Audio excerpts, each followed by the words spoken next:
Well, hey, good afternoon everybody. It is 4:21 p.m. the 12th of the 9th 2014. Right, well, the reason I'm making this little video is that I've been working on this 4-in-1 piece of mail. One of my previous videos, I sort of showed it off to make it into a shirt, and this is 9mm rings. And as I was working on this, I was thinking away there, and I thought, well, if anybody out there's like me, they want to start doing chainmail, or mail as it's properly called.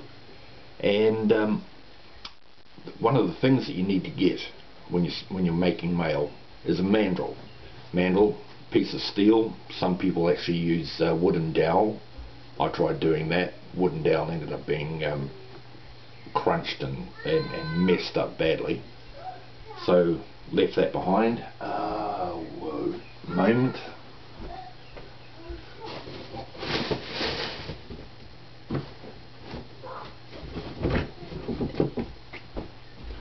So when I was down in Wakatani, went to a engineering shop, got this mandrel made, 10mm diameter steel rod, 500mm long, half a metre, hole drilled in the end of it so that I could put the wire in, as I shall now demonstrate. Ding!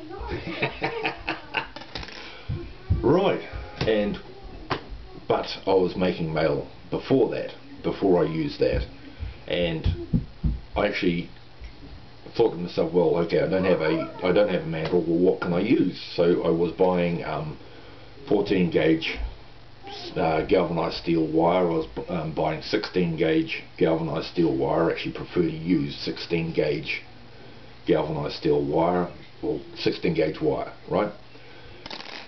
What I was using, Phillips head screwdrivers of different thicknesses to make different size rings. And here's how I use them. Right now, this is 16 gauge galvanized steel tie wire used for fencing. It's 16 gauge, 300 mils long. Okay, what I do is get a pair of pliers, twist the end into a 90 degree thing. Now, what I've done with this is a 9mm diameter screwdriver. I drilled a hole in the handle right there so that I could put that in there like that. Actually, it's better if I put a glove on. So yeah, if you're going to buy gloves, right, buy calf skin or pig skin gloves. The reason I say that is, one, they're light, they're strong. When the leather absorbs the sweat from your hands, it molds the gloves to your hands, and it's not stiff at all. The only time it goes stiff is if you absolutely get them soaking wet and you dry them out by putting them in a hot water cupboard or something like that. Not something that I would encourage anyone to do. After you use them, take them off, let them air out, let them dry naturally. So I have the hole in the handle there, and then all I do is just sit there and twist and twist and twist.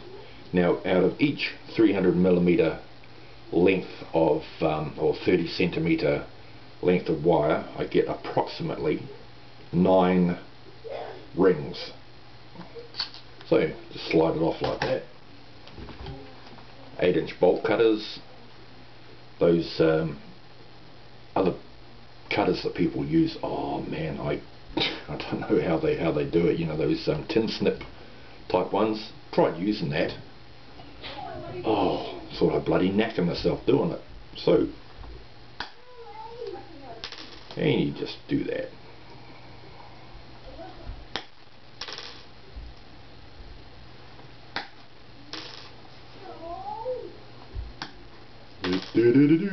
Good thing about these pliers is that I can cut 2 rings at once, makes it go a hell of a lot quicker.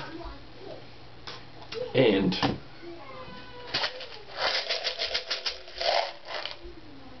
there you go, lots of rings to start off with, and that's how I do it. So I'll show you again. Put it on the end there, twist into a 90-degree angle, pop that into the handle like that, and then holding it as straight as you can get it. Yep, I hope I got that. And then just twist. Okay, so if you want to start out, if you're watching this, you want to start out in making mail, you can't afford to get mandrels of any size and length out of steel stuff. Phillips head screwdrivers. This is the way to do it. Okay, so there we have it. Twist it on, and then all you do is just lift it off. Get your bolt cutters, 8-inch bolt cutters. I encourage people to buy 8-inch bolt cutters. These are best to use. They are absolutely best. They will not work with spring steel. Okay, you know the old springs that you get out of the old couches and stuff like that. Stay away from it. I tried that one time and I actually buggered a pair of bolt cutters doing it. And I damn near buggered my bloody wrist doing it too. So, and before you know it, you have hundreds of rings. You can also do this with spools of wire. All you do is just get your wire, twist a 45-degree angle in it, hook it in there, and just happily wind it and wind it and wind it until you've got your spring. Then snip the end off there, and then without snipping that off, you can just slide it straight off, put it down, roll another one, or you can make your spring, cut them down, make a spring, cut them down. I would advise make your spring, put it down, make a spring, put it down until you've gone through your wire, then cut, just like that. And then when it comes to, oops, better put that over there, otherwise I'm going to have rings all over the floor. I don't need that. Now, people have their way of making mail, 4-in-1. All I simply do, well, like I say, yeah, you get your rings all over the floor. Ha ha ha. Okay, so bent nose pliers. Get yourself a pair of bent nose pliers as well. I definitely encourage you to do so. Speed weaving 4-in-1, 1 through 2. Close. Probably couldn't see that, sorry. So, open your ring. Right. Here we go. 1 through 2. Close and work your way along. Dingleberry. Okay, 1 through 2. There we go. And you'll actually make this a hell of a lot faster than making a line, sewing it on. Make a line, sew it on. Oh, I did that when I first started. It took me forever to do. My nephew, hang on. Hey you! Alrighty, so that is my little spiel for today. Thank you for watching, really appreciate it. And go back to watching Time Team on YouTube while I do this. Alrighty, we'll catch up later. Thank you for watching, appreciate it. Come back again, I'm sure you're sure to find an updated video somewhere along the line. Check it out.